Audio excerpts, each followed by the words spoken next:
আমরা কয়েকদিন আগে একটা ভিডিও পোস্ট করছিলাম যে নিশান এক্সটেল হাইব্রিড গাড়ির আমরা গিয়ার বক্সটা যা আছে সেই গিয়ার বক্সটা রিপেয়ার করব এবং গিয়ার বক্সে কি সমস্যা আছে সেগুলো দেখে কাজটার সমাধান করব।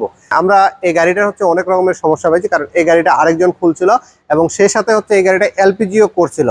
তো যখন এলপিজি করছিল তখন কিছু ওয়ারিং এর পার্ট আছে যেগুলো সেন্সর কিংবা লাইনগুলো সংযোগগুলো কাটাকাটির কারণে কিংবা লাইনগুলো চেঞ্জ করার কারণে বিভিন্ন রকমের ইলেকট্রিক একটা ইস্যু হয়ে গেছিল। আর এলপিজি উনি নিজে থেকে খুলে ফেলার পর যিনি এলপিজিটা খুলে নিচ্ছে লাইনগুলো সঠিকভাবে করা যায় না, সেই ইস্যুগুলো আমাদের সমাধান করতে হয়েছে। আর সেই সাথে এটার গিয়ার বক্সের সমস্যা করছে। আর সেই সাথে এই গাড়িটা আমরা টেস্ট ড্রাইভে গেছিলাম, সবকিছু ওকে আছে, কিন্তু একটা ছোট ধাক্কা থেকে গেছে। তো ধাক্কা থাকার কারণে আমাদের এটার যে ভাল বডিটা আছে সেই ভাল বডিটা আমাদের চেঞ্জ করার প্রয়োজন হলো। তো চেঞ্জ করার আগে ভাল বডির যেহেতু রিকন্ডিশন আসে সাধারণত, আর ব্র্যান্ড নিউ পাওয়া যায়, তো ব্র্যান্ড নিউগুলো অনেক সময় চাইনিজ কিংবা অন্য হওয়ার কারণে অনেক সময় ঝামেলা করে। এই কারণে আমরা সবসময় রিকন্ডিশন ভাল বডিটা লাগার চেষ্টা করি। তো রিকন্ডিশন ভাল বডিটা নিয়ে আসার পরে এখানে আপনারা দেখতে পাচ্ছেন যে এখানে গাড়িটা এবং রিকন্ডিশনটা দুইটাই আছে। কারণ আমরা যেটা ভালো থাকবে, যে পার্টসটা ভালো পাবো আমরা, সেটাই এই গাড়িতে লাগাই আমরা গাড়িটা রেডি করে গাড়িটা ডেলিভারি দিব। তো আমরা চেক করতে যাই, দেখলাম যে এটার যে পিস্টন গুলা আছে, এখানে দেখেন পিস্টন গুলা লাগা আছে, আর একটার পিস্টন খুলছি। তো পিস্টনের যে ভিতরের অংশ আছে সেই ভিতরের অংশ, পিস্টন বলতে এই যে এটা পিস্টন, তো এই ভিতরের অংশে এটা সুন্দর করে এইভাবে করে আপডাউন করে, এটা আপডাউন করে তেলের প্রেসারে কিন্তু করে। এটাতে কিন্তু অন্য কিছু দিয়ে টানা হয় না, কিংবা তেলের প্রেসারে এটা আপডাউন করে সম্পূর্ণটা। তো এই তেলের প্রেসারে আপডাউন করতে যায় এখানে কিন্তু বাধা এবং চোখের দেখায় আমরা যখন দেখতেছি এখানে যেই ঘাটগুলো আছে কিংবা যে আপনার যেখানে স্লিপ করবে বডিটা নষ্ট হয়ে গেছে, কিংবা বডিটাতে দাগ পরে ক্ষয় হয়ে গেছে।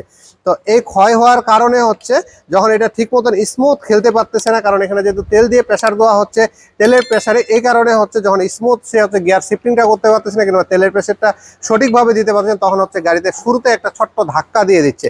এই ধাক্কার কারণে আমরা এই গাড়ি ডেলিভারি দিতে পারবো না। এই কারণে আমরা একটা কমপ্লিট সেট নিয়ে আসে এটা আমরা ওয়াশ করব। ওয়াশ করে এটা সম্পূর্ণ করে এই গাড়িটা রেডি করার চেষ্টা করব। তো আসলে এই ভাল বডিগুলা নষ্ট হওয়ার অনেকগুলা কারণ আছে, এটাও কিন্তু আমাদের একটু জেনে রাখা দরকার। এই ভাল বডিগুলা নষ্ট হয় কেন, এটা যদি আমরা প্রথমে আসি, আজকে প্রচুর গরমে পুরো ঘামে গেছি।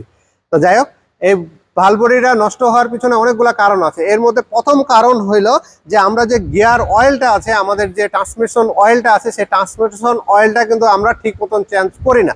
সেটা কেন করি না আমরা, কারণ আমরা জানি না অনেকেই যে এটা আসলে আমাদের চেঞ্জ করতে হয়। তো আমরা সাধারণত একটা গাড়ি যখন কিনি চিন্তা করি যে গাড়ি তো কেবল কিনলাম 2-4-5 বছর 10 বছর কি হবে, গিয়ার অয়েল তো নষ্ট হওয়ার কথা না। কিন্তু বিষয়টা এরকম না। নিসান এক্সটেল গাড়িগুলোর বিশেষ করে যে গিয়ার অয়েলটা আছে এটা কিন্তু দ্রুত নষ্ট হয়ে যায়। এটা নষ্ট হইতে বেশি সময় লাগে না।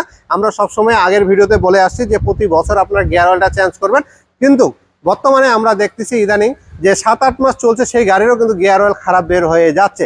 কারণ কি, আমরা যখন গিয়ার অয়েলটা চেঞ্জ করছি ভিতরে কিন্তু আমরা ফ্লাশিংটা করতে পারি নাই। ফ্লাশিং না করতে পারার কারণে যে ময়লাটা ছিল সেই ময়লাটা থেকেই যায়। সেই ময়লাটা থাকার কারণে সে অয়েল গিয়ার অয়েলটা আরেক নতুন গিয়ার অয়েলটার সাথে মিক্সড হয়ে যায়।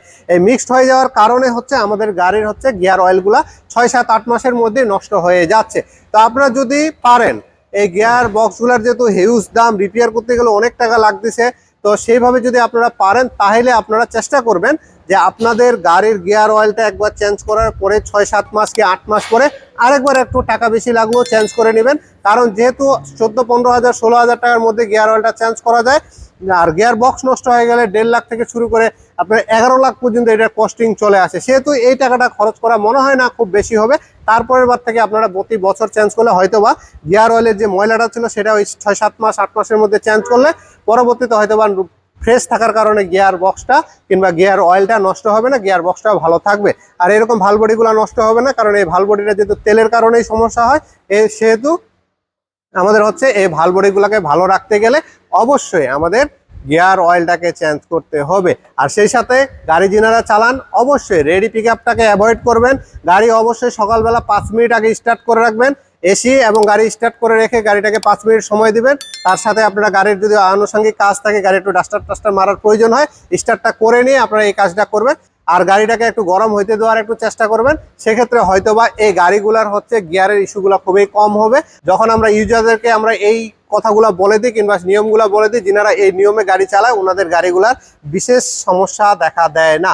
সব মিলে ভালো থাকবেন, আমাদের জন্য দোয়া করবেন। ধন্যবাদ।